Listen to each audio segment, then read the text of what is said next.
नमस्कार, हमारे YouTube channel butterfly study में आप सभी का स्वागत है।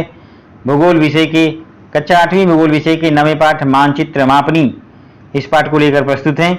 यहाँ पर देखिए, आपको दो चित्र दिखाई दे रहे हैं। एक में एक व्यक्ति चित्र बनाता हुआ दिखाई दे रहा है, चित्रकार दृश्य का अनुमान करते हुए, और दूसरे में मानचित्र देखते हुए विद्यार्थी। चित्रों का निरीक्षण कर कक्षा में चर्चा करो और प्रश्नों के उत्तर दो। चित्रकार द्वारा हाथ में विशिष्ट पद्धति से शीश पकड़ने के पीछे क्या कारण है? इसका इतना बड़ा दृश्य कागज के एक भाग पर कैसे लिया होगा?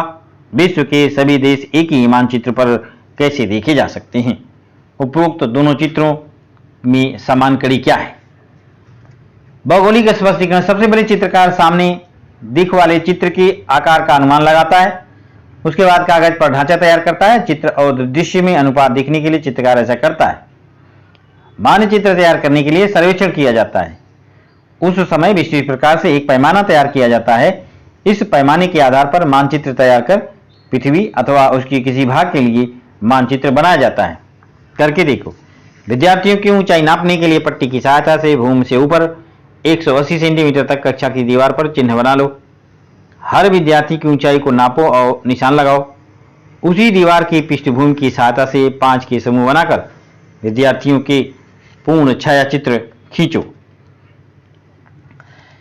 उस छायाचित्र की एक प्रति लेकर आओ। तुम्हारे एवं तुम्हारे मित्र की ऊंचाई पट्टी की सहायता से नापो। तुम्हारी खुद एवं मित्र की प्रत्यक्ष ऊंचाई एवं छायाचित्र में दिखने वाली ऊंचाई को दी गई तालिका में भरो। अनुपात की गणना करो। यहाँ पर विभिन्न विद्यार्थियों का नाम लिखना है, उनकी ऊंचाई लिखना है, प्रत्यक्ष अनुपात सेंटीमीटर में, और बाद में उनका अनुपात निकालना है। छायाचित्र और प्रत्यक्ष ऊंचाई। उपरोक्त तालिका के अनुसार तुम्हें प्रत्यक्ष ऊंचाई एवं छायाचित्र में दिखाई देने वाली ऊंचाई में कितना अंतर है समझ में आया होगा। तुम्हें यह भी समझ में आया होगा कि प्रत्येक विद्यार्थी की ऊंचाई एक ही अनुपात में छायाचित्र में कम दिखाई दी है। मानचित्र मापनी के संबंध में भी यही निष्कर्ष लागू होता है। भौगोलिक स्पष्टीकरण। पृथ्वी अथवा उसके कुछ निश्चित भागों की जानकारी हम मानचित्र अथवा भूगोलक की सहायता से ले सकते हैं। मानचित्र बनाते समय धरातल पर स्थित प्रत्यक्ष दूरियों को मानचित्र पर दिखाने के लिए छोटे पैमाने पर परिवर्तित करना पड़ता है। उसके लिए ज्यामिति एवं गणितीय पद्धतियों का उपयोग किया जाता है। मानचित्र की मापनी का यही उपयोग है। चलिए मानचित्र के इस पहलू से परिचय करते हैं। बताओ तो, साहिल और मीनल के गांव के बीच की प्रत्यक्ष दूरी 50 किलोमीटर है। मीनल और प्रज्ञा की गांव में 20 किमी की दूरी है। साहिल और प्रज्ञा के गांव में यही दूरी 60 किलोमीटर है। आकृति 9.4 में मानचित्र पर ये गांव दिखाए गए हैं। मानचित्र की मापनी 1 सेंटीमीटर बराबर 10 किलोमीटर है। मानचित्र पर दूरियां की गणना करो और कौन सा गांव किसका है बताओ। नामों और दूरियों को लिख लो। भौगोलिक स्पष्टीकरण। मानचित्र मापनी के द्वारा मानचित्र पर दो बिंदुओं के बीच के अंतर और उन्हीं दो बिंदुओं के बीच की प्रत्यक्ष दूरी में परस्पर संबंध रखना पड़ता है। धरातल पर स्थित प्रत्यक्ष दूरी और मानचित्र पर दूरी का अनुपात ही मानचित्र की मापनी कहलाती है।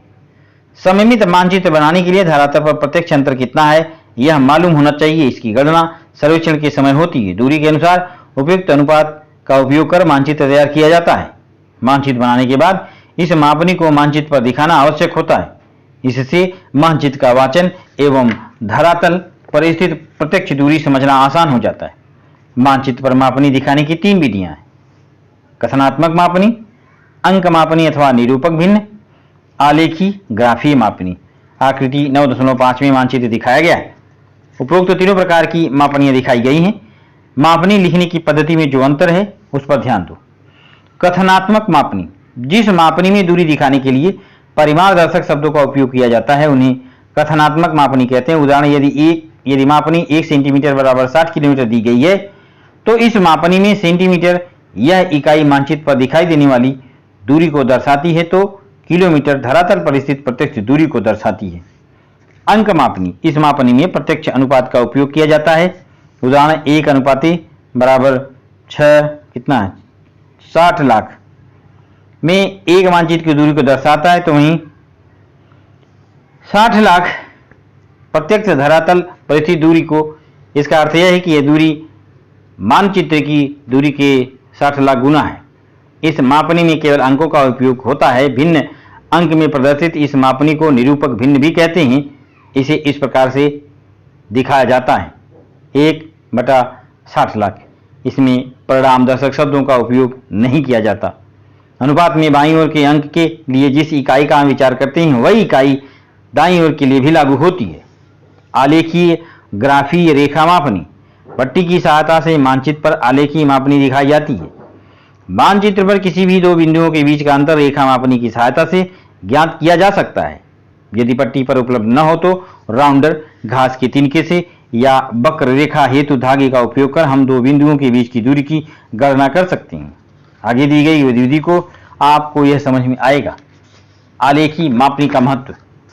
कई बार मूल मानचित्र को बड़ा या छोटा करना पड़ता है।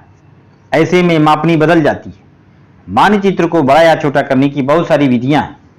मूल मानचित्र का छायाचित्र खींचकर मानचित्र बड़ा या छोटा करना उनमें से एक है।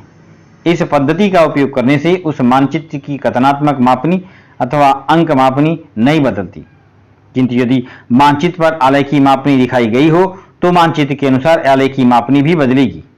परिवर्तित मानचित्र की मापनी उपयुक्त होगी। शब्द मापनी अथवा अंक मापनी नए मानचित्र में भले ही बदलें फिर भी उसका मूल्य नहीं बदलता। इसीलिए मानचित्र पुस्तिका अथवा दीवार के मानचित्रों पर आलेखी मापनी का प्रयोग किया जाता है। करके देखो। आकृति 9.6 में एक विश्वविद्यालय के परिसर में स्थित कुछ स्थान दिए गए हैं। मूर्ति से लेकर प्रवेश द्वार की दूरी 0.5 किलोमीटर है। इस दूरी की गणना करो एवं मापनी का निर्धारण करो। यहाँ पर चित्र दिया गया है।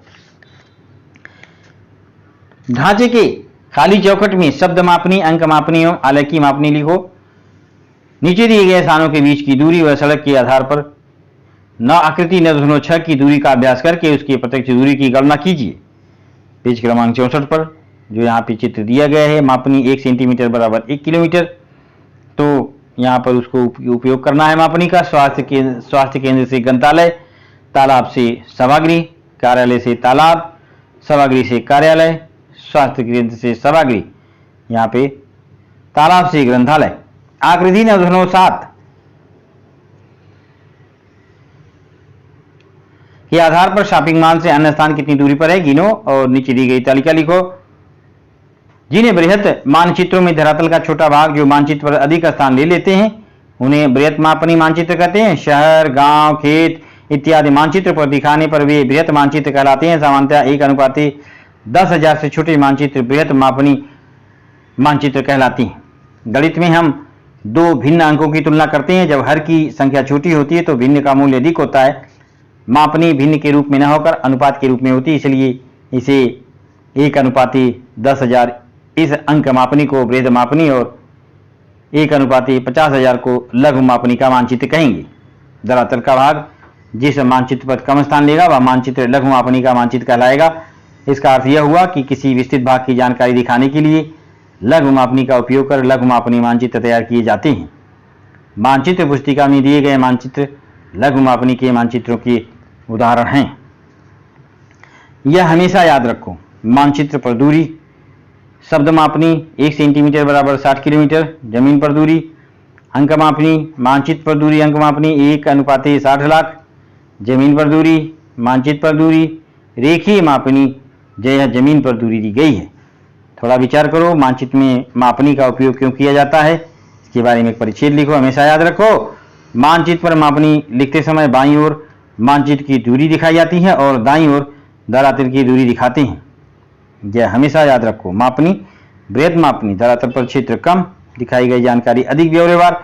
उदाहरण गांव का चित्र, गांव का मानचित्र, विद्यालय एवं खेल का मानचित्र। लघु मापनी धरातल पर व्याप्त क्षेत्र अधिक, कम ब्यौरेवार। मानचित्र पुस्तिका के मानचित्र देश, महाद्वीप, विश्व इत्यादि। देखो होता है क्या। नीचे दी गई विभिन्न अंक मापनियों का वर्गीकरण बृहद मापनी अथवा लघु मापनी में करो। यदि 1 लाख की मापनी पर गांव अंकित है तो वह अन्य मापनियों के अनुसार कैसे बदलेगा, इस पर विचार करो। आकार के अनुसार होने वाले परिवर्तनों के अनुसार कॉपी में लिखो। 1:1000। अब यहाँ पर एक चित्र दिया गया है बृहद मापनी का चित्र।